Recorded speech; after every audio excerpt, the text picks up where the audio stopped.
two very interesting presentations for the benefit of those who are not here. We heard a presentation from Professor Sandy Stevens Tikoto-Chogwa, the executive chairperson of the Kira Motor Project. And he took us through innovations and technology backbone to the development in the 21st century. The journey really took us through how they conceived the idea of the Kira project and how the idea was first mooted as a result of a student project. And they eventually picked interest in this. It was not a project that belonged to the state or belonged to government, and government eventually picked interest. He said that the president got to understand what they are doing as a university in Makerere. And he said loosely, the president invited himself to understand more. And that piqued a lot of interest, and it was eventually factored into the ministry budget. And from 500 million as a seed capital that were given, this time around we were able to get up to about 150 billion. So that tells you that the project is picking up. They hope to roll out soon. Those ones and generate a lot of interest. The second presentation was from Joy Nyeri, the ACC Regional Head of Education and Development for Africa.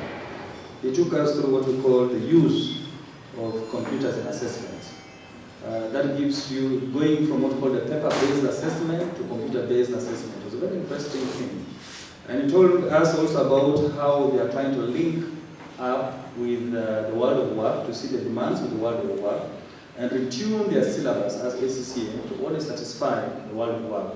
So to them is they want graduates to come out of ACCA who are ready immediately to work. And of course, it was a challenge to our universities that our university should adopt that kind of model. Do a lot of research to find out what the world of work needs about our graduates and tailor the skills of our graduates to that world of work. Once we are done with those keynote presentations, we had sessions which were supposed to have been parallel but combined together. And out of the 6 presenters, we had 3 presenters who turned up. We had Dr. Lawako Stephen and others who presented on the use of ICT in patient care. They really presented to us a very interesting idea of the use of this particular software in monitoring healthcare-related issues. And then we had Kamwai Zalon, who presented on readiness to implement e-learning technology to support education.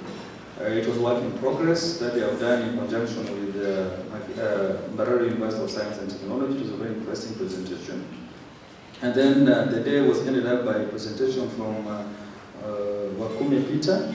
He presented on the youth livelihood programs and its effectiveness in addressing youth unemployment in Uganda. Particularly, he looked at a number of disaggregated approaches that government has adopted to solving the problem of unemployment. And because the unemployment largely rests with the youth, they think that the unemployment problem can best be tackled by looking at interventions that directly link up with the youth.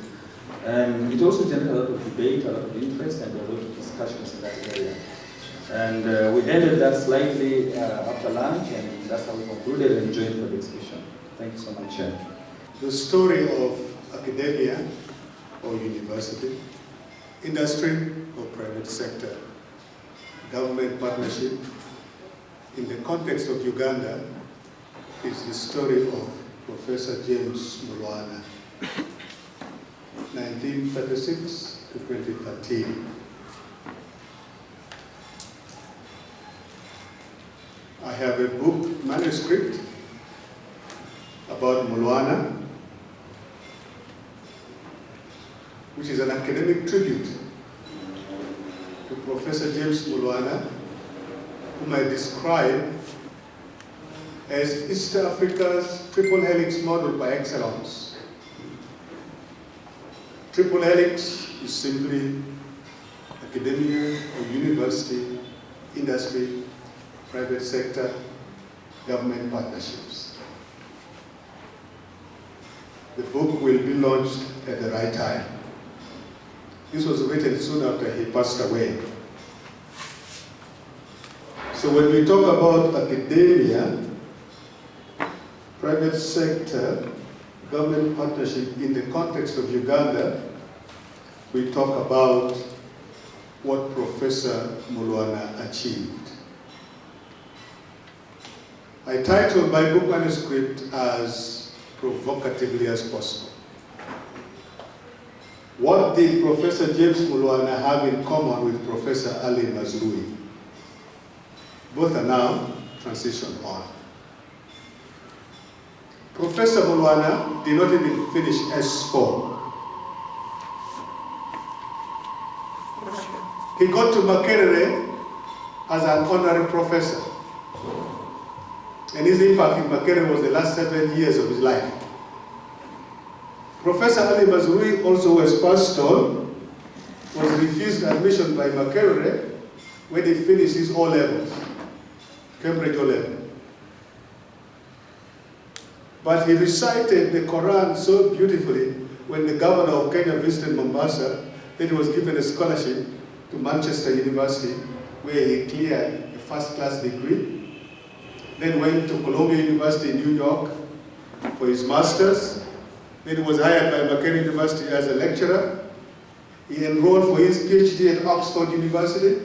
Before he finished his PhD, he was promoted to professor at the age of 32. So Professor Mazrui credited Makerere as the cradle of his academic career. By the time of his death, he was recognized as one of 100 global public intellectuals. So how did Professor Mulwana, who did not even reach S4, have in common with Professor Ali Mazrui? It was through the Makerere University Private Sector Forum. So when I talk about academia, industry, government partnership in the context of Uganda, I'm talking about the story of Professor James Mulwana. And when I talk about Makerere University Private Sector Forum, you can substitute Lira University Private Sector Forum, Soroti University of Science and Technology Private Sector Forum, Busitema University Private Sector Forum, Isbat University Private Sector Forum, Kabbalah University. You can substitute so that you get the story in real time of academia, industry, government partnership. In April 2006, the Makerere University Council established Makerere University Private Sector Forum, MAPSIF, to be a cross-sectoral forum bringing together the public, private sectors, and academia into a dynamic interface with the following objectives. It began with the University Council of Makerere University. So it can begin with the University Council of any of our universities. On 1st December 2006, Professor Livingstone Lugobi, Vice Chancellor, and Dr. James Mulwana, Chairman, Private Sector Foundation Uganda, signed the Munyonyo Declaration in acknowledgement of support for the development of Makerere University Private Sector Forum by endorsement of the agreed position on issues contained in the forum's medium-term strategy. This was explained as follows. Knowledge, especially in science and technology, and this of course includes ICTs, is a tool that offers an edge to private enterprises in this new global and competitive economic order. Makerere University, being the hub of knowledge, should be the link between innovations in science and technology and new levels of industrial achievement in the private sector for future competitiveness. All this requires a fundamental revision of the university's role in serving the community, thus the birth of Makerere University Private Sector Forum. Because of this history, Professor James Mulwana had a significant footprint in the development of Makerere University Strategic Plan 2009-2019. How did Mulwana have this footprint? It was largely through the influence of Mr. Gideon Badagawa, who was at that time the Executive Director of Private Sector Foundation, who was mentored by Professor Mulwana. When Professor Mulwana died, this is what Mr. Gideon Badagawa wrote. In a country where integrity is a rare virtue, Mulwana held onto his values I mean, his level of ethics is very rare in business. Everyone in government, business and public sector has been yearning to relate with him. Every time I have personally associated with him, I have had something new to learn from him. He inspired me to the private sector when I was in the academia. I had a small chat with him and I joined PSFU in 2000 when he was chairman. Afterwards, I sought his advice before I moved to UMA, where I worked for 2 years before returning to PSFU as the executive director. Today we are having this first annual National Council of Higher Education Conference in this hall, which is a legacy of Professor James Mulwana. And so appropriately that university exhibitions is taking place in Mulwana Hall. A professor who did not even reach S4. As a trustee of the Makerere University Private Sector Forum, Mulwana and his fellow trustees recognize the mismatch between Uganda's tertiary university education vis-à-vis the needs of Uganda's transforming economy. They also noted the lack of sync between higher education and technical education on the one hand, and the serious gap between vocational and technical education and industry on the other hand. Therefore, Professor Mulwana and fellow trustees encouraged Makerere University Private Sector Forum to undertake nuanced research and assertive advocacy to inform government policy in this area. So you see the dynamism of academia, industry, government partnership. Professor Mulwana brought high value addition to academia. He was chairman of the Commonwealth Business Forum 2007, which had a summit in Uganda prior to Chogo 2007. Because of his chairmanship, Makerere University Private Sector Forum became the secretariat for the Commonwealth Business Forum. What a global elevation, thanks to a man who never even reached S4.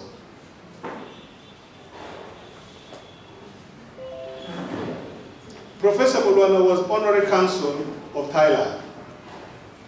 He facilitated a delegation of Makerere University professors led by the Vice Chancellor then to visit Thailand. And they visited the Office for Small and Medium Enterprise Promotion of the government of Thailand. They visited Chulalongkorn University, a public university. They visited Assumption University, a private university. And they visited the Bangkok Chamber of Commerce.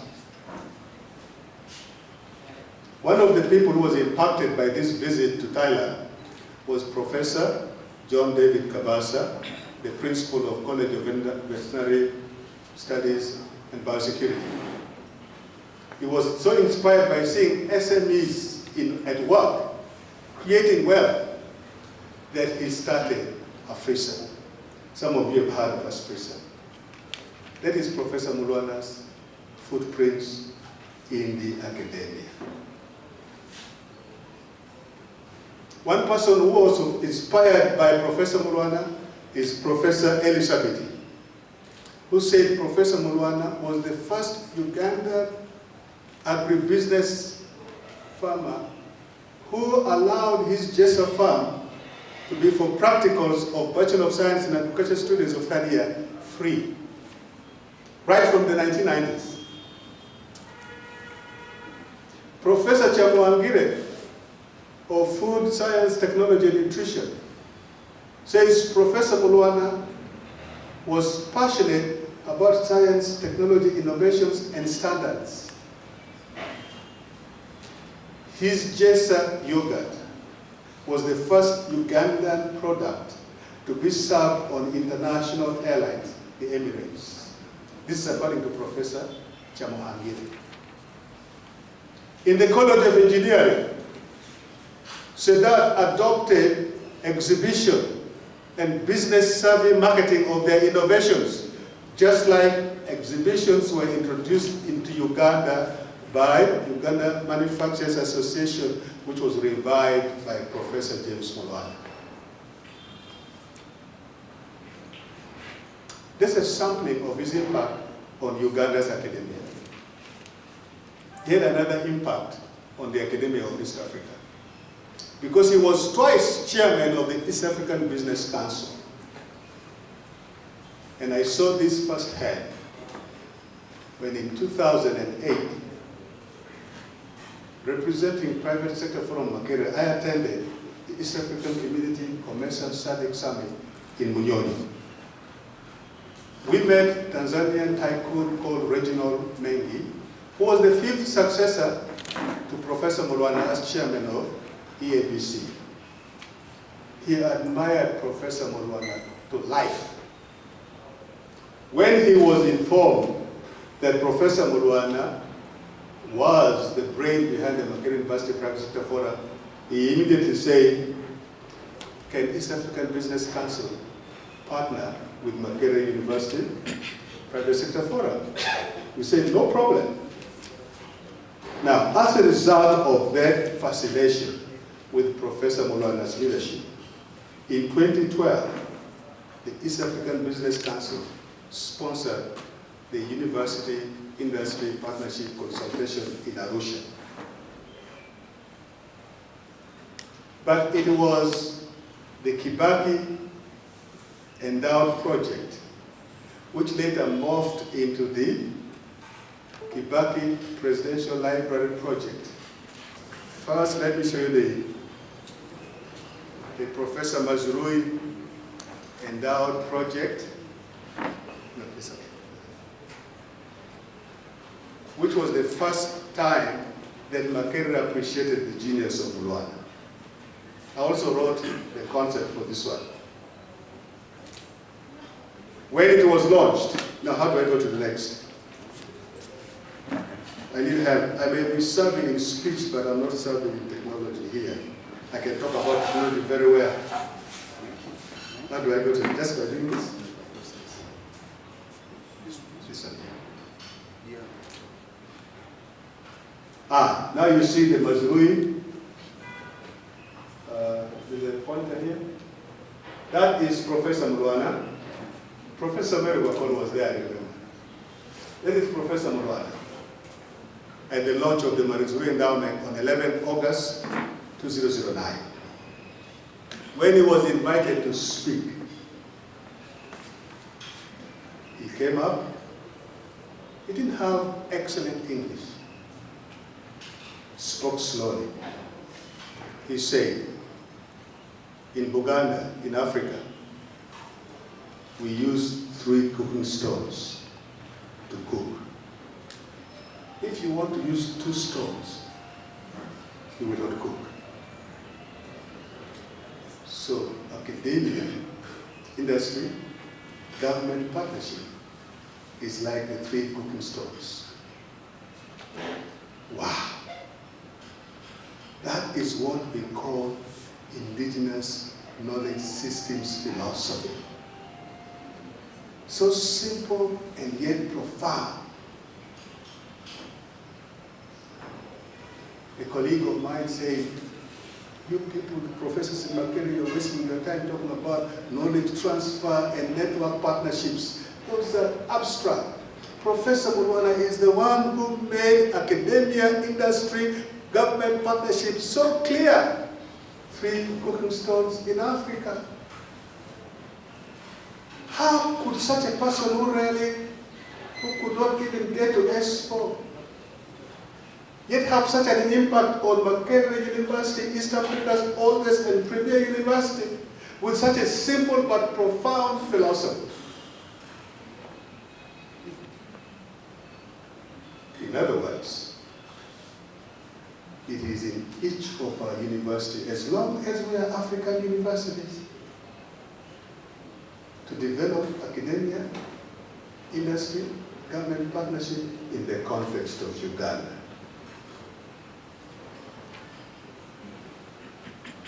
Professor Mulwana was an indigenous person. Not in the sense of backward and primitive, according to colonial post-colonial discourse. No. He was an indigenous person who was original, rooted in his Uganda African metaphysics. And that is why the Makerere University, in which he left his footprints for the last 7 years, could be described as an African developmental university, even though it started as a colonial university. And it is through this partnership between university, business, and government, the three cooking stoves. Professor Mulwana was an amazing man. I conceived for him in his honor the James Mulwana Center of Excellence in Leadership and Private Sector Development in Makerere. It has not yet been launched. So the story of academia, private sector, government partnership in Ugandan context is the story of Professor James Mulwana in Makerere University, which can apply to Muni University, Lira University, Kabale University, Uganda Christian University, Ishba Soroti University, you just substitute your name.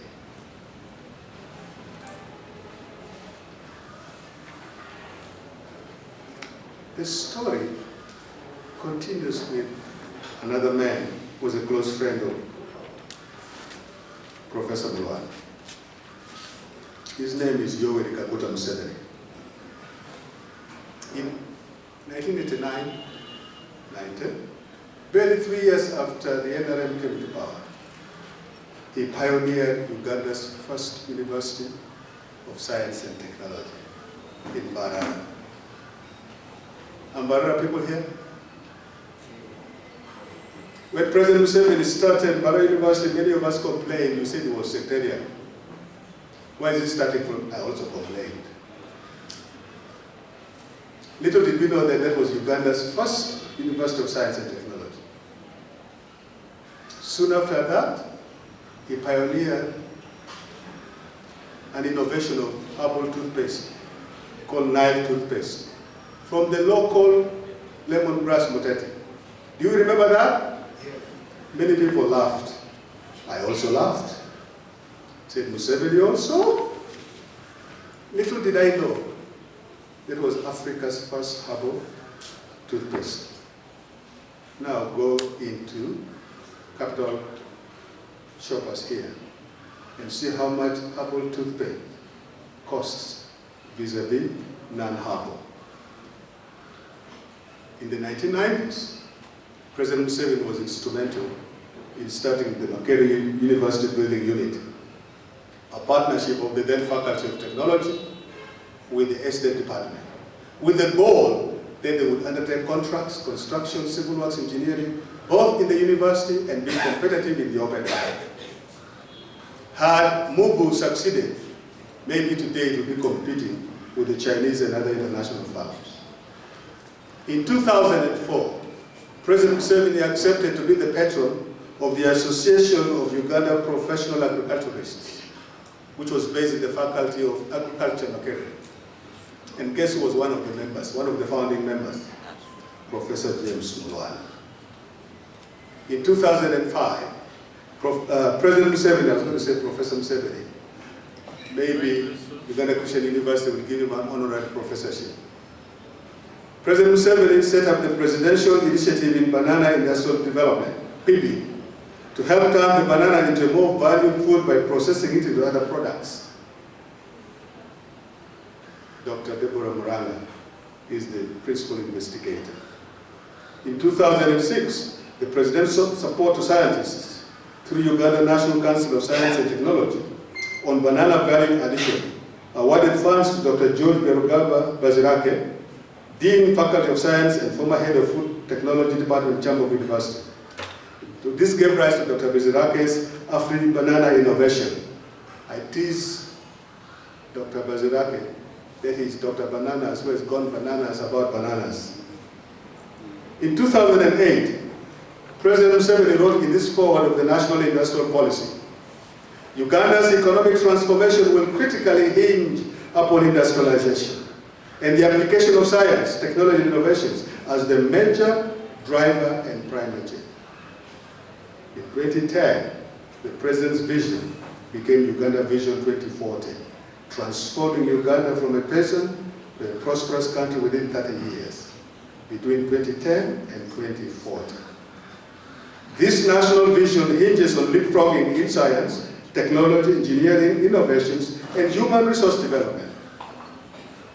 In 2010-2011, President Museveni pioneered the establishment of the Presidential Initiative in Science, Technology and Innovations in Makerere University, when government ring-fenced 25 billion shillings as our first innovation fund, which was responsible for the Kira EV that we heard about so eloquently yesterday. By 2014, the Kira EV project had metamorphosed into Kira Motors Corporation, with government owning 96% and Makerere owning 4%. From university innovation to a business company to an industry in the context of Uganda. Then on 16th of February 2016, at the climax of the presidential elections, President Museveni launched Kayola, Africa's first solar bus. On 26 January 2018, in his address to the nation in celebration of the 32nd NRM anniversary in Arua municipality, President Museveni said this about industrialization. Please listen. Apart from industries based on agriculture and those based on minerals, there are also those based on human skills, such as the Kira electric car, the Kayola electric bus, the multiple computer applications developed by our computer scientists. All these are industries that originate from universities or innovation institutions. Are we together? And this is the president, the head of state, articulating this. Professor Mulwana left a legacy of academia, private sector, government partnership. Professor Museveni is articulating the link between private sector, innovation, and industrialization with government support.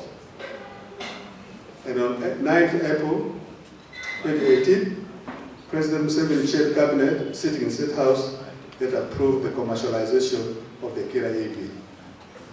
I was walking through the stalls yesterday in Mulwana Hall, and I saw this huge picture from Limpopo University. A huge portrait of Museveni.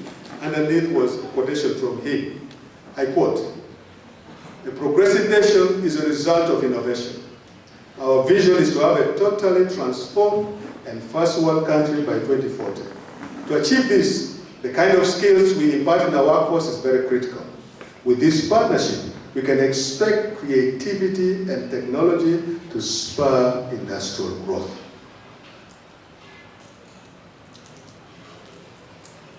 But is the higher education in Uganda today any close mirror to President Museveni's track record and Professor Mulwana's legacy?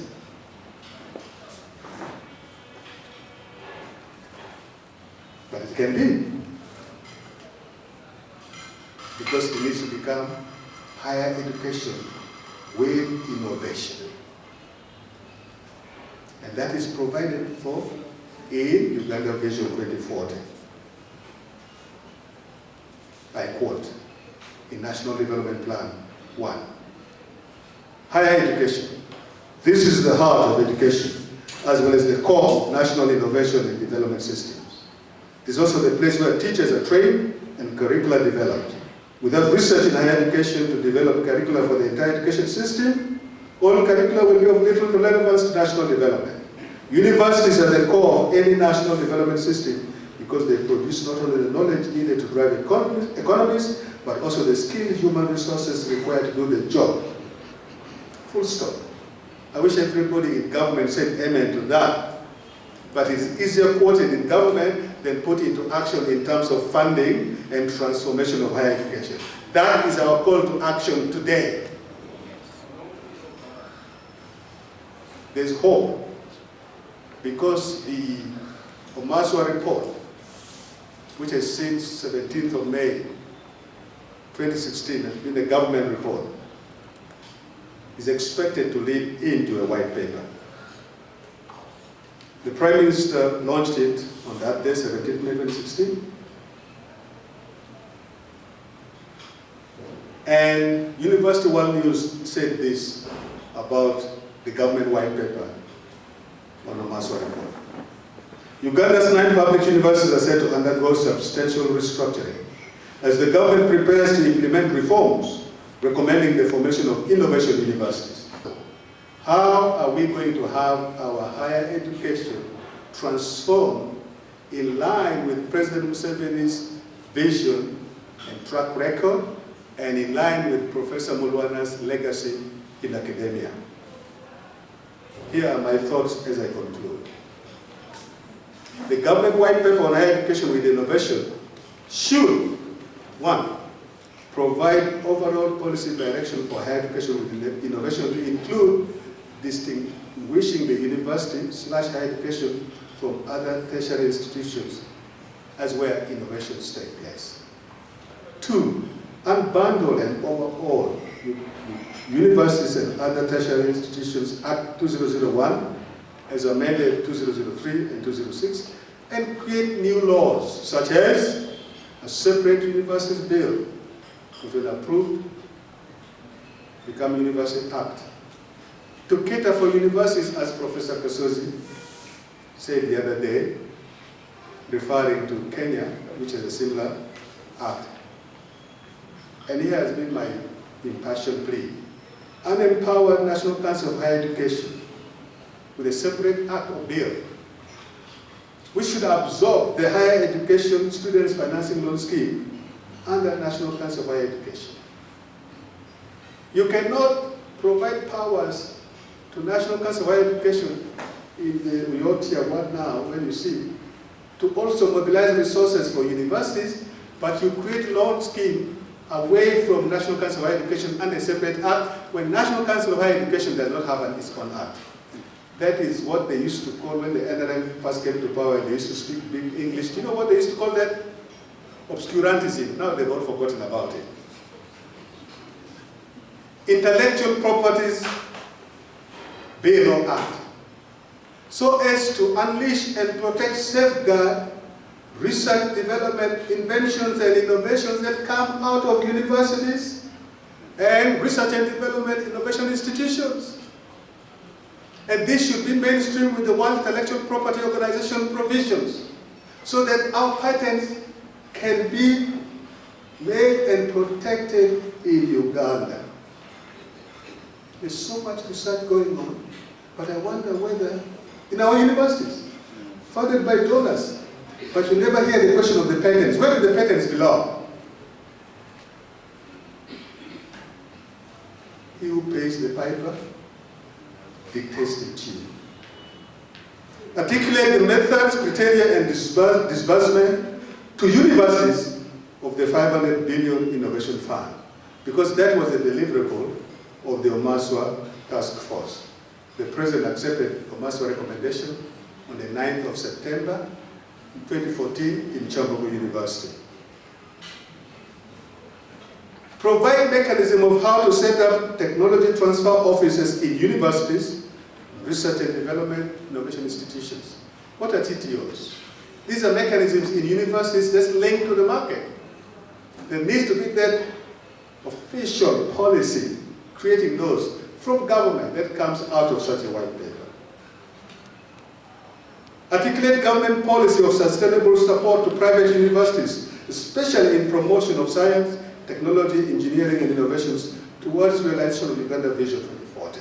To the best of my knowledge, I don't think there is a policy where government facilitates, supports private universities on a consistent, sustainable basis. I'm not aware of that. Now, if our Vision 2040 is anchored on leapfrogging in science, technology, and innovations, private universities are doing an equally noble job of human capital development. There ought to be a government policy how to interface and support private universities, and then articulate policy framework of academia, industry, government partnership according to Uganda Vision 2040. And I want to conclude with some 2 slides, a quotation from Uganda Vision 2040,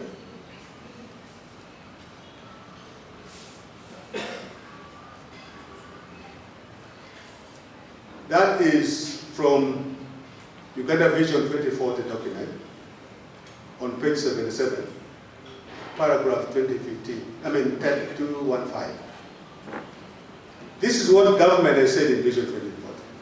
To enhance the academia industry government cooperation, government will promote cooperation through joint projects and programs of mutual interest to research and development centers, SMEs, and large firms to spur innovation and entrepreneurship. Government ministries will be required, mark that language, will be required to budget and implement science, technology, engineering, innovation, joint initiatives between their R&D departments, academia, and industry. Isn't that good news? That is vision document 77. Now, the Science, Technology, Innovation Strategy for Africa, STISA, 2014-2024, which is a strategy of the Africa Union Agenda 2063, says this. Its priority 6, there are a number of priorities, but priority 6 is on wealth creation. Africa's greatest hope for continental development is its vibrant human resources. However, to accelerate Africa's transition to an innovation-led, knowledge-based economy, our human resources must be empowered with the necessary skills, and greater emphasis must be placed on innovation and on appropriate adaptation of technology and existing research results. It is necessary to promote creativity and innovative technologies to locally process the continent's abundant natural resources and to create more wealth and jobs for the youth on the continent. Academia, industry, government partnership towards Vision 2040, towards African Union Agenda 2063. Yes, we can. I am privileged to make this presentation on behalf of the Deputy Executive Secretary of Inter-University Council for East Africa, Professor Mike Kuria. We share a name.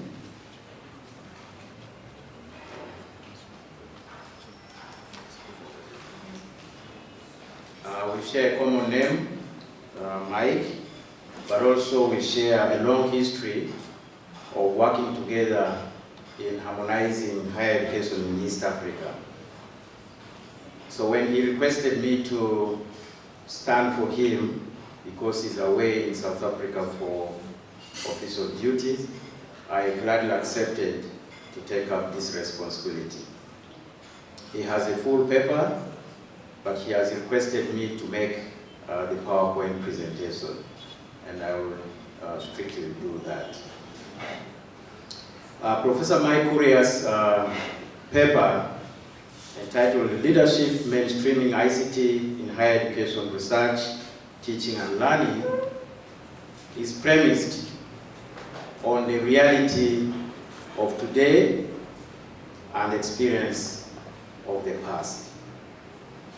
He begins his reflection with a recall of the teaching system and approach in the 1980s and the 1990s, and he contrasts it with the current experience of teaching and learning, especially to a group of learners who are of a different generation.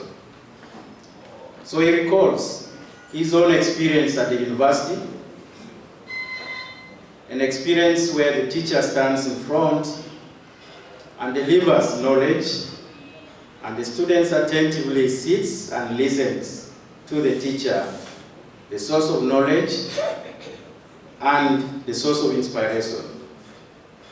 The student takes notes as the teacher talks or as the teacher reads, and occasionally the smart teacher will not read the notes written, but will read the notes that have been typed, and the smarter teacher will read notes that are prepared in cards, and even the most smartest of those all will be one who will walk into the classroom without any material, stand before the class, and begins to talk. And the role of the student is to write everything that the teacher talks about. He contrasts this with the reality today of endless learning opportunities, of endless sources of information for the learner. And sometimes the learner learns ahead of the teacher. He gives a story of this young man who was featured in the television in Kenya for breaking a record of assembling this color game in the shortest time possible. And when he was asked, how did you learn to do this? And guess the answer is up there. Just the what? The YouTube. He had learned, he had mastered the game through the YouTube. He had not sat behind a teacher. He had not taken notes from a teacher, but he had discovered how he can develop his intellectual abilities through reading, listening to information that has been provided in the technology-enhanced systems. So this, he says, is the power of technology, the power of technology today. And he does not know what this power of technology is going to be from the year 2020. To understand these generational challenges, the paper maps out the different generations and how each of these generations has an implication in terms of the adaptability and the use of technology in both pedagogical leadership, but also in the higher education management.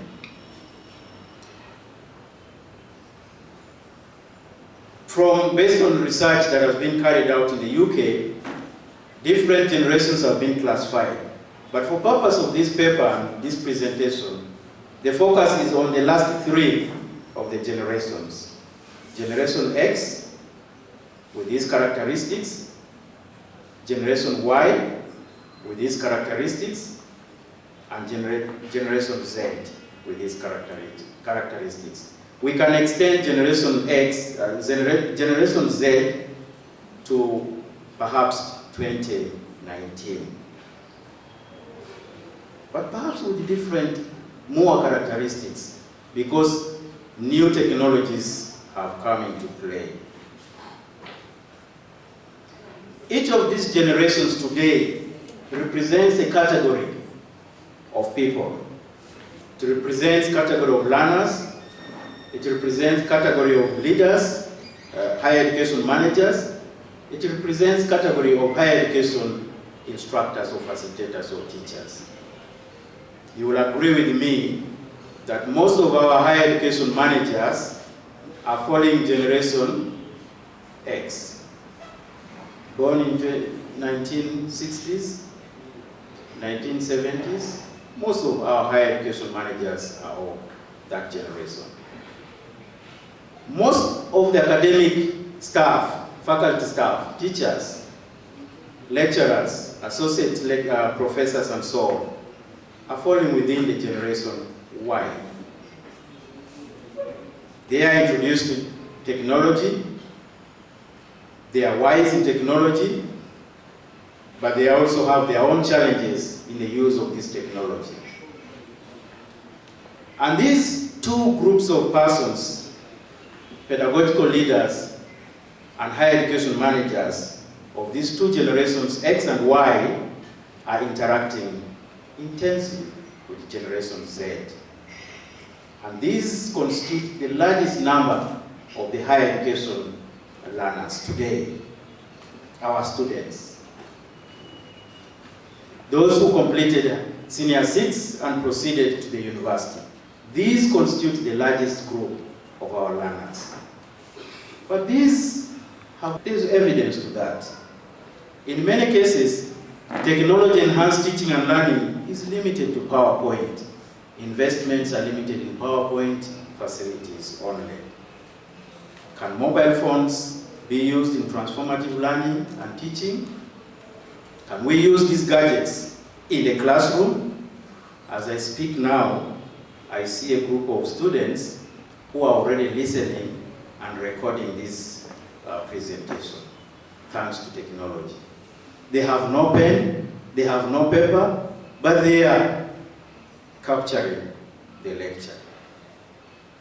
Yes, we can use mobile technologies, mobile phones, in our teaching and learning system to enhance transformative learning. But our current policies, higher education policies, our current higher education rules and regulations may not enhance the effective use of these technologies. For instance, our regulations regarding examinations. Most higher education institutions, in their regulations, they do not allow learners to go into an examination room with these gadgets. Am I right? Am I right? So, he asks, when can these gadgets be effective in our learning system, in our assessment system?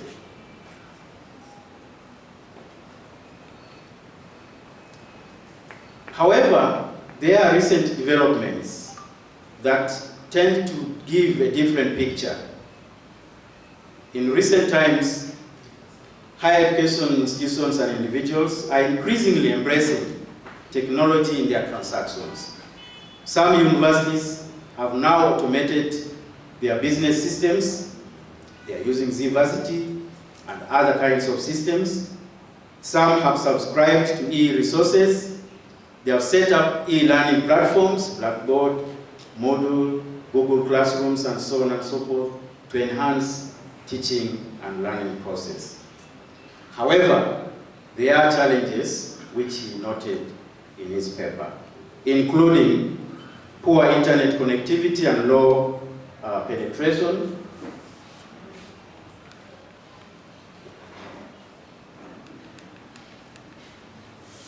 these are the challenges of technology equally. I am trying to navigate around this technology, but it's also disrupting my presentation.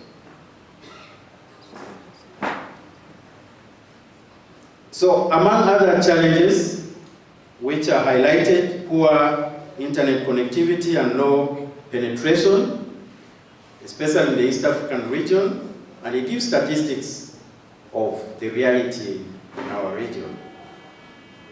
There is limited investment in ICT at institutional level. Many of our institutions have internet systems which were developed or established, or networks which were laid 10 or 20 years ago. But can they adopt to the current need and capacity of the users? These are real challenges, limited investment in ICT facilities. He also highlighted the negative attitude, especially among higher education leaders, particularly higher education pedagogical leaders, the lecturers, who believe, because of the new generational challenges, who believe that we cannot enhance teaching and learning through these facilities. The challenge of low connectivity and low penetration of internet is real. And these are statistics within the region 2 years ago, 2017. As you can see, apart from Kenya, all the East African countries are below 50 in the internet penetration. And this is according to the Internet World Stat 2017. We are doing very badly as a region. We are doing badly as Africa. As you can see, Africa is 35.2 penetration. And Africa, the world with Africa is 54.4. And the world without Africa is even higher. That means Africa is the major contributor of the low percentage of internet penetration within the world. That means our investment generally in these ICT and these technologies is still very low and will greatly affect our capacity to enhance teaching and learning. What is then required for transformative learning, teaching, and research to take place in our higher education institutions? He gives a number of key recommendations. One, that the teacher should change role and become an enabler of learning rather than the source of knowledge and the deliverer of knowledge, but rather a facilitator of knowledge, an enhancer of knowledge in the learning process. That this, of course, will require a change in our relationship between the learner and the facilitator, a change in hierarchy of power, the all-powerful teacher to a one who can dialogue with the learner, so that learning can meaningfully take place. Two, that we need to avoid equating technology with content. Technology is only a means. The content of knowledge remains. Three, he suggests embracing lifelong learning so that technology should be facilitating this process for both the learners and the teachers. He also suggests greater investment in technology to counter the challenges that that were mentioned earlier on, as opposed to investment in huge infrastructures which may not actually support effective learning and teaching. For instance, library. Should we consider investing in huge library structure as a building, vis-a-vis consideration of a huge e-resource base for a library? Perhaps the National Council, the National Commissions in the region, and of course indeed the Inter-University Council for East Africa, needs to review its quality and capacity indicators, needs to review its standards to be able to accommodate these new developments in technology enhanced teaching and learning.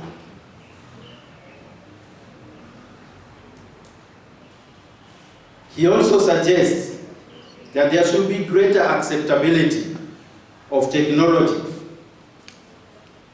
aiding learning, especially the perception that, or the myth that e-learning or online learning or distance learning as opposed to classroom learning is not good enough. The possession about certificates rather than competence and skills. What should be important is the skills, the knowledge, and the competence that are gained through the learning process, rather than the certificate obtained from a traditional university program, classroom-based program, or an online program. So we need to rethink our perception. And indeed, he suggests for a greater acceptability of technology-aided learning, which of course include the e-learning and so on. He also suggests the need to establish robust higher education data and information management systems in our higher education institutions. As we increase in our higher education activities, higher education population, we need to invest in these management systems to capture, to manage, to store, to share the data that is captured. And that this will certainly avoid many of the challenges that our higher education institutions experience today. Missing results.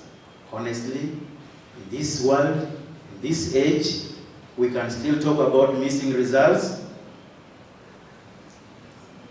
Yes? That is a challenge in terms of our adaptability, use and investment in technology. Professor Lawa, to lead. Thank you. He also suggests for greater transparency the need for us to open up as higher education institutions in terms of our information, our programs, our activities, our resources, so that the public can scrutinize and know what we have. So gone are those days when we will keep our program as a secret document and not expose it to other stakeholders within the region. Chair, I just want to draw the conclusion that mainstreaming ICT in higher education is necessary for the transformation of the East African region. And that for this to be achieved, it requires visionary leadership, both pedagogical leadership, or classroom-based leadership, or teaching leadership, but also the higher education management as such. For us to achieve harmonized higher education system in East Africa, it calls for a commitment to collaboration. We need a more collaborative approach to teaching and learning so that students and the teachers can actually grow and enhance their learning process. I thank you very much. Thank you very much. I think I'll start by thanking the Director, Quality Assurance at the National Council for Education for introducing my topic. So internal quality assurance, as she had stated earlier, is whereby we are looking at the quality assurance practices that are internal to the university, that we do within the university itself, as opposed to waiting for outsiders to come and police us. So I'll start off. This is my introduction. Globalization has advanced the expansion of higher education sector, and we have witnessed significant growth with the number of students that are enrolling in tertiary education institutions. This is imposing new challenges for this sector, given the unprecedented expansion of higher education systems. Here we are trying to say, I'm trying to say that it was not planned. It is a dynamic situation that is taking place. So what is the justification of having quality assurance systems or practices in our universities, in the higher education sector? QA is one of the most critical transformations today in the sector, and this can be justified globally. One, among others, we have the INQUAHE, which is the International Network for Quality Assurance Agencies in Higher Education, which among others gives guidelines for good practice. Again, when you look at these guidelines are for the implementers. It is for the internal quality assurance systems, as much as they are coming in from a global dimension. Again, at the continental level, we are seeing the AAU, most notably, among others, most notably, I'll quote the African Standards and Guidelines for Quality Assurance, which is being disseminated to be implemented across the continent. This guide is to ensure uniformity across the continent as far as the higher education sector is concerned. At the national level, maybe I'll mention the regional level. Professor Ma was talking about Inter-University Council for East Africa. Again, we have another set of documentation that we deal with, or we are supposed to follow, and guides us as we are implementing the different internal quality assurance practices. At the national level, we have the Uganda National Council for Education, which provides the quality assurance framework, which is a regulatory component involving both institutional and the implementers. QA is everywhere. It has come to stay, and we must embrace it. Emphasis from all the above comes back to the implementers, whether it's from INQUAHE, from AAU, from IUCF, or from UNCHE. The implementer is me and you, the people who are actually in these institutions or in the higher education sector. So this paper emphasizes the internal QA practices or the internal QA systems with us, the institutions, as the implementers. So conceptualizing this survey, when you look around in the literature, you'll find people explaining QA, or authors explaining quality assurance as a process. Others are keen on looking at quality assurance as an output. But for this paper, we are concentrating at the process, which has a definition of fitness for purpose, is whatever practice being undertaken in that internal quality assurance system in your university, and is it able to fall under the fitness for purpose definition. And as such, I've denoted the quality assurance in education practices as the level of academic achievement attained by the graduates, which should be acceptable, which should be maintained, or which should be improved. Because we understand we are all at different levels. Processes can be modified for a better output, as opposed to looking at the output. That's why the emphasis now is on the process, because it can easily be changed. Why? Because the internal quality assurance system has that rigor to be able to do that. So what environment does the QA work with? The processes undertaken should be able to deliver the desired output. It should be able to assist proper management of that institution. It should be able to have students on board, because you work with students.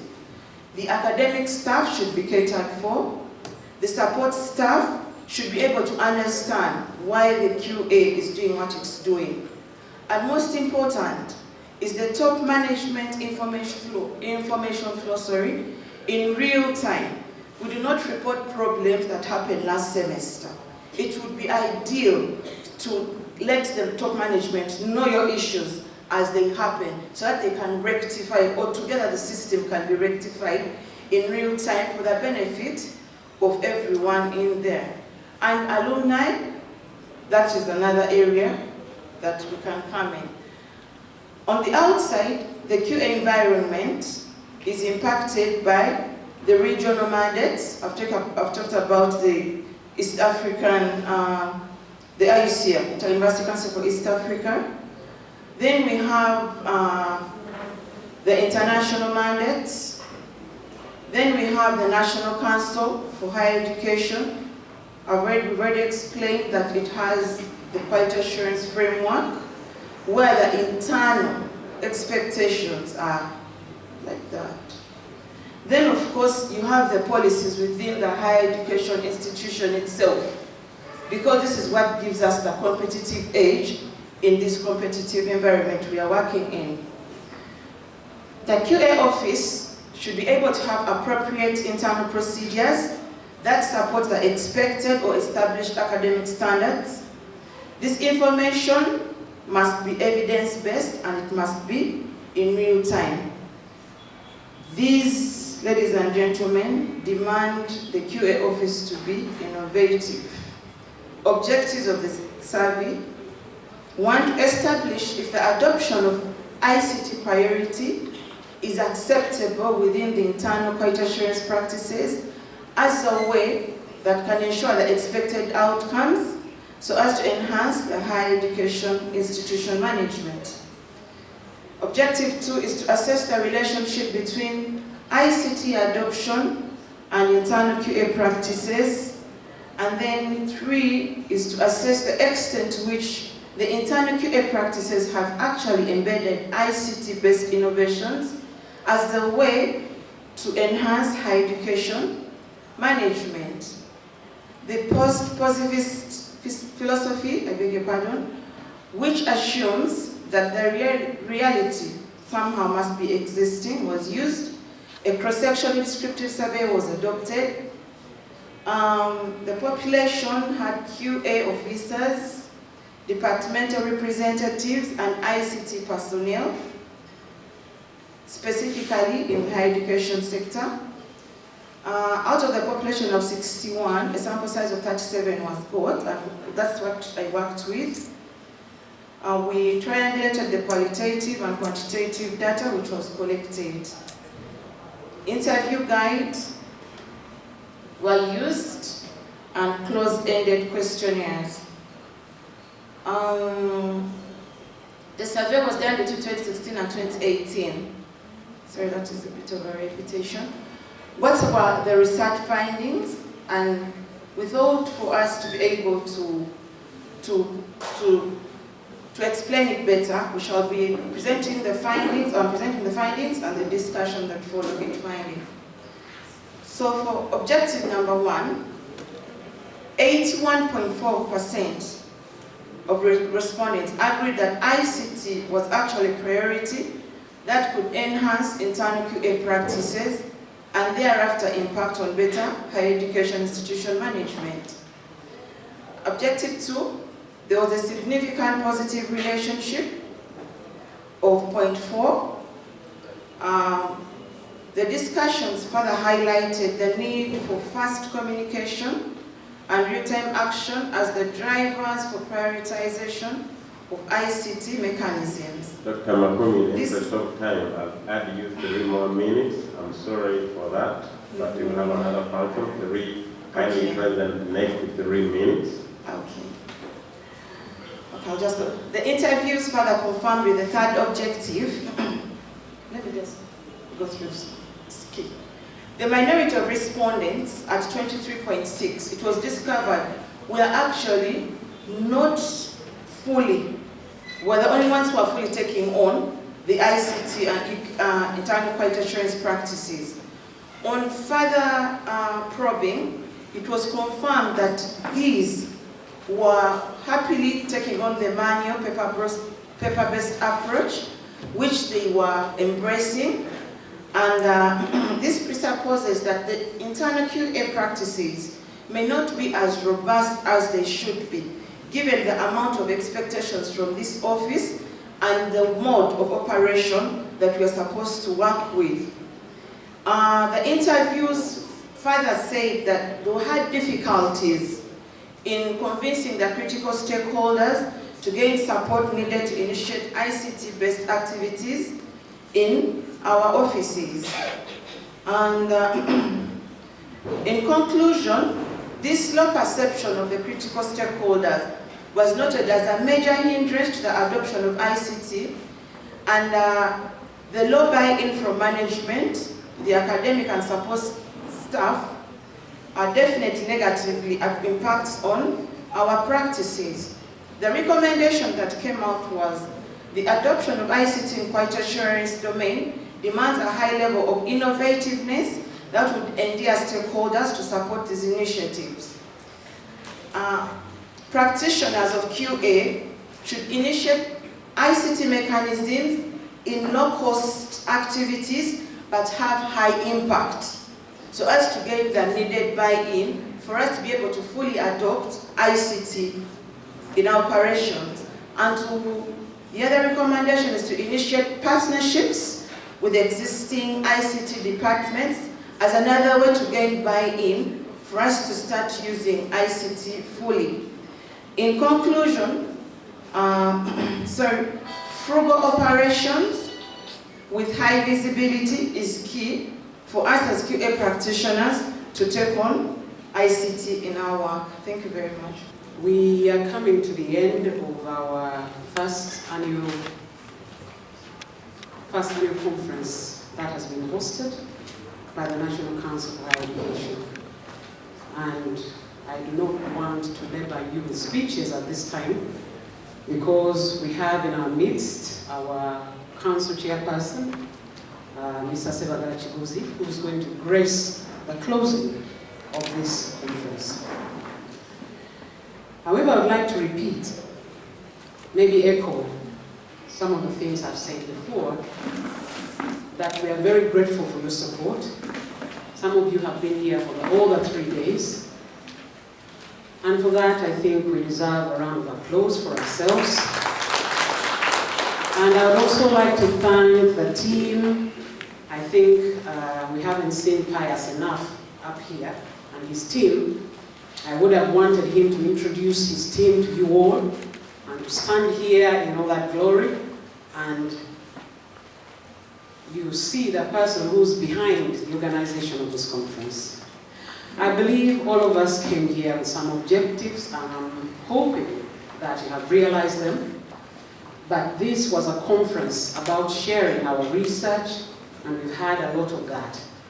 For the mainstreaming of ICT in delivery of higher education, the management, and also the research. I think we have not fallen short when we've listened to the research that has been presented here. There have been a number of e-learning papers to address the delivery side. There have been a paper from the e-library which would look at the research side. But we have all been challenged as we leave this place.